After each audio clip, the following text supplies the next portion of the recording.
नमस्कार, आपण पाहताय पब्लिक वार्ता 24 न्यूज. पाहूया तर आपली पुढची बातमी.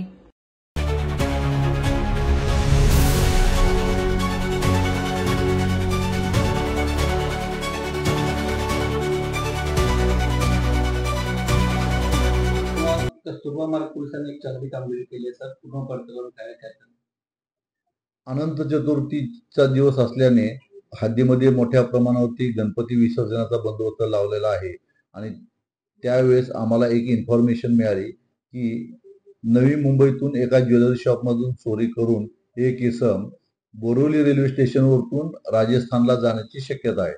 त्याबाबत आमच्या डिटेक्शन स्टाफने नवी मुंबईच्या क्राईम ब्रांचशी व्हेरीफाय केलं. इन्फॉर्मेशन ती बरोबर होती. आमच्या डिटेक्शन स्टाफने ती वर्कआउट केली आणि त्यांना संशयावरून त्यांनी एका इसमाला रेल्वे स्टेशन जवळ ताब्यात घेतलं आणि त्याच्याकडे अधिक चौकशी केली. त्या चौकशीमध्ये त्याने नवी मुंबईला ज्वेलर शॉपमध्ये चोरी केली असल्याचे सांगितले.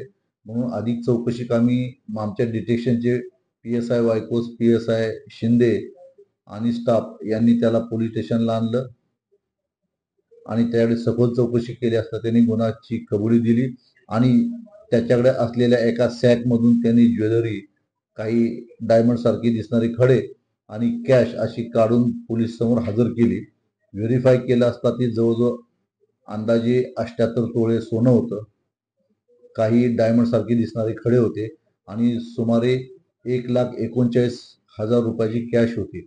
असं टोटल 72 ते 74 लाख रुपयाची संपूर्ण ती रक्कम किंमत होती त्या सगळ्याची.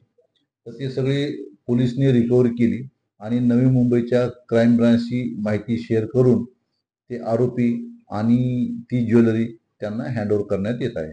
आरोपीचा बॅकग्राऊंड काय?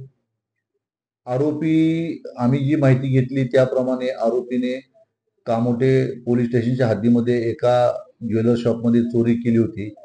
आय थिंक पारस ज्वेलर शॉपमध्ये त्यांनी चोरी केली होती आणि ती चोरी करून तो राजस्थानचा मूळचा असल्या कारणाने तो राजस्थानला पळून चालला होता. त्याची आता बॅकग्राऊंड क्रिमिनल आहे किंवा काय याबाबत तपासामध्ये निष्पन्न होईल. तो त्या ज्वेलर शॉपमध्ये सुमारे 7 ते 8 दिवसापूर्वीच कामाला लागला असल्याची माहिती समोर येत आहे. सर, राजस्थानला जाऊन हे दागिने कुठे विकणार होते? हा तपासाचा भाग आहे. दागिने विकणार किंवा काय हे सगळं तपासामध्ये आता निष्पन्न होईल. आपण तो दागिने पैशाच्या लालसेनेच घेतल्यामुळे ते दागिने विकण्याची शक्यता होती.